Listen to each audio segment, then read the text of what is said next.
இன்றைக்கி நம்ம பகவத்கீதாவோட 7th சாப்டரில் 13th ஸ்லோகாலேருந்து பார்க்கலாம். இப்போ நம்ம இந்த 7th சாப்டரோட 13th ஸ்லோகாவில் கிருஷ்ணர் அர்ஜுனாட்ட என்ன சொல்கிறாரு அப்படின்றத பார்த்துட்டு இந்த 13th ஸ்லோகாவை எப்படி சாண்ட் பண்ணுறது அப்படின்றதையும் பார்க்கலாம். இந்த ஸ்லோகாவில் கிருஷ்ணர் என்ன சொல்கிறாருன்னா, மாயை அப்படின்றது என்னது அப்படின்றத பற்றி நம்மளுக்கு சொல்கிறாரு. எதனால் இப்போ நம்மளுக்கு மாயை பற்றி சொல்கிறாருன்னா, அர்ஜுனரோட மனசில் திரும்ப ஒரு குழப்பம் எழுது.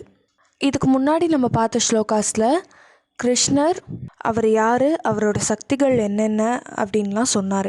இப்போ அர்ஜுனருக்கு இருக்கக்கூடிய அந்த குழப்பம் என்னன்னா, உங்களுக்கு இவ்வளோ சக்திகள் இருந்தும் கூட சாதாரண மக்களால் ஏன் நீங்கள் தான் இந்த உலகத்தை படைச்சிருக்கீங்க அப்படின்றத புரிஞ்சிக்க முடியல, ஏன் எல்லா மனிதர்களும் உங்களோட உண்மையான ரூபத்தை புரிஞ்சுக்கிறதுக்கு இவ்வளோ கஷ்டப்படுறாங்க அப்படின்னு சொல்லி அவருக்கு மனசில் ஒரு குழப்பம் எழுது.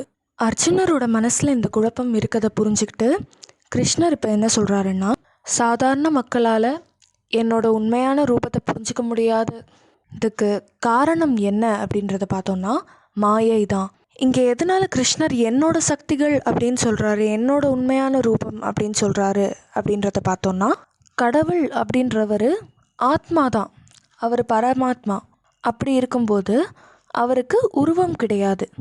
கடவுள்னால் இப்படி தான் இருப்பார் அப்படின்னு நம்மளால் சொல்ல முடியாது.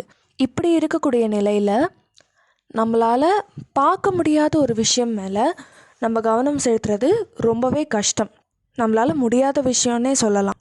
அதனால தான் கிருஷ்ணர் அர்ஜுனரை என்ன கடவுளாக நீ நினச்சிக்கோ, நான் தான் கடவுள், என்னோட சக்திகள் இதுதான் நீ நினச்சிக்கோ அப்படின்னு சொல்கிறாரு. அர்ஜுனரால் கிருஷ்ணரை கண்ணு முன்னாடி பார்க்க முடிகிறதுனால அவரால் ஈஸியாக புரிஞ்சிக்க முடியுது கிருஷ்ணர் சொல்கிற எல்லாத்தையும். இப்போ மாயை அப்படின்றது என்ன அப்படின்னு சொல்கிறாருன்றதை பார்க்கலாம். நம்ம 12th ஸ்லோகாவில் 3 விதமான சக்திகள் பற்றி பார்த்தோம். சாத்விகம், ராஜசீகம், தாமசீகம். இந்த 3 சக்திகளும் சேர்ந்தது தான் மாயை. இந்த மாயை அப்படின்னு சொல்லப்படுறதும் கடவுளோட சக்திகளில் ஒன்று தான். இந்த மாயையை தாண்டி நம்மளோட லட்சியத்தை நம்ம அடையிறது ரொம்பவே கஷ்டமான விஷயம். ஏன்னா இந்த மாயை அப்படின்றதும் கடவுளோட சக்தி தான். இன்னும் தெளிவாக சொல்லணுன்னா, நம்ம எல்லாருமே ஒரு படகுல நம்மளோட இலக்கை அடையிறதுக்காக போய்கிட்டு இருக்கோம். அந்த படகு அப்படின்னு சொல்லப்படுறது நம்மளோட இந்த உடம்பு. அந்த படகை ஓட்டிகிட்ருக்கிறது நம்மளோட ஆத்மா. நம்மளோட மனசு, புத்தி, ஈகோ இதெல்லாம் தான் அந்த கடலில் இருக்கக்கூடிய அலைகள். இந்த மாயை அப்படின்றது அந்த கடலில் வீசக்கூடிய ஒரு பலமான காற்று. அதை எதிர்த்து போராடணும், அது வீசுறதுலேருந்து அந்த ஆப்போசிட் டைரக்ஷனில், அதுக்கு எதிரான திசையில் நம்மளோட படகை செலுத்த நம்ம முயற்சி செஞ்சோன்னா அது நம்மளை அழிச்சிரும். ஆனால் இது மாதிரி பண்ணாமல் நம்மளோட புத்திசாலித்தனத்தை பயன்படுத்தி கடவுளோட சக்தியான அந்த மாயையை பயன்படுத்தி நம்மளோட லட்சியத்தை நம்மளால் அடைய முடியும். இங்கே நம்ம பண்ண வேண்டிய ஒரே விஷயம் என்னென்னா, மாயை அப்படின்றது கடவுளோட சக்தி. அப்போ கடவுள்கிட்ட சரணடைஞ்சால் மட்டும்தான் நம்மளால் நம்மளோட லட்சியத்தை அடைய முடியும் அப்படின்றத மட்டும் புரிஞ்சுக்கணும். அதை மட்டும் நம்ம என்றைக்குமே மறக்கக்கூடாது. இதை புரிஞ்சிக்காம கடவுளோட சக்தியான மாயை எதிர்த்து போராடுறவங்க எல்லாருமே தோல்வி தான் அடைஞ்சிருக்காங்க. சரி, இப்போ நம்ம இந்த 13th ஸ்லோகாவை எப்படி சாண்ட் பண்ணுறது அப்படின்றதையும் பார்க்கலாம். त्रैभिर्गुणमयैर्भावैः येभिः सर्वमिदं जगत् मोहितं नाभिजानाति मामेभ्यः परमव्ययम्.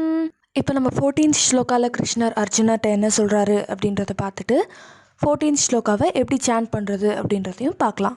இந்த ஸ்லோகாவில் இப்போ கிருஷ்ணர் அர்ஜுனாட்ட என்ன சொல்கிறாருன்னா, மாயையை கடந்து தன்னோட லட்சியத்தை அடையிறது அப்படின்றது ஒரு மனுஷனுக்கு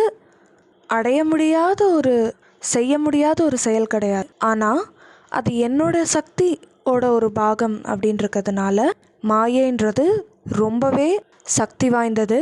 அதை தனியாளாக எதிர்த்து நின்று சண்டை போட்டு மாயையை ஜெயிச்சு தன்னோட இலக்கை அடையிறது அப்படின்றது ரொம்பவே கஷ்டமான விஷயம். இன்னும் சொல்லப்போனால் அது முடியாத விஷயம் கூட. தனியாக நின்று மாயையை ஜெயிச்சு தன்னோட இலக்கை அடையிறது அப்படின்றது நம்மளால் முடியாத ஒரு விஷயம். இந்த சூழ்நிலையில் கடவுளோட உண்மையான ரூபத்தை நம்ம புரிஞ்சுக்கிறதுக்கும் நம்மளோட லட்சியத்தை நம்ம அடையிறதுக்கும் நம்மளை சுற்றி நம்மளை சூழ்ந்து இருக்க இந்த மாயையை ஜெயிக்கிறதுக்கும் நம்மளுக்கு இருக்க ஒரே வழி கடவுள்கிட்ட சரணடைகிறது தான். எனக்கு கடவுளோட உதவியும் தேவையில்லை, கடவுளோட அனுகிரகமும் தேவையில்லை, இதை என்னால் செய்ய முடியும் அப்படின்னு நினைக்கிறவங்க என்றைக்குமே வெற்றி அடைஞ்சது கிடையாது. அவங்க எப்பயாவது வெற்றி அடைகிற மாதிரி தெரிஞ்சால் கூட அவங்களோட அந்த வெற்றியும் உண்மையான வெற்றி கிடையாது, அதுவும் மாயை தான். இந்த மாயை நிறைஞ்ச உலகத்தில் அவங்க வெற்றி அப்படின்னு எதை நினைக்கிறாங்களோ, அவங்க வெற்றின்னு எதை நினைக்கிறாங்களோ அதை தான் அடைஞ்சிருக்காங்களே தவிர உண்மையான வெற்றியோ இல்லை அவங்களோட உண்மையான லட்சியத்தையோ அவங்க அடையலை. அவங்களோட அந்த வெற்றி அப்படின்னு எதை நினைக்கிறாங்களோ அதுவும் மாயையுடைய ஒரு பகுதியாக மாறிடுது. இதை தான் இந்த ஸ்லோகாவில் கிருஷ்ணர் அர்ஜுனர்கிட்ட சொல்லியிருக்காரு. இப்போ நம்ம இந்த 14th ஸ்லோகாவை எப்படி சேன் பண்ணுறது அப்படின்றதையும் பார்க்கலாம். दैवी ह्येषा गुणमयी मम माया दुरत्यया मामेव ये प्रपद्यन्ते मायामेतां तरन्ति ते. இன்றைக்கி நம்ம பகவத்கீதாவோட 7th சாப்டரில் 14th ஸ்லோகா வரைக்கும் அதோட மீனிங்கோட பார்த்தோம். அடுத்து வர ஸ்லோகாஸை அதோட மீனிங்கோட அப்கமிங் வீடியோஸில் நான் உங்கள் கூட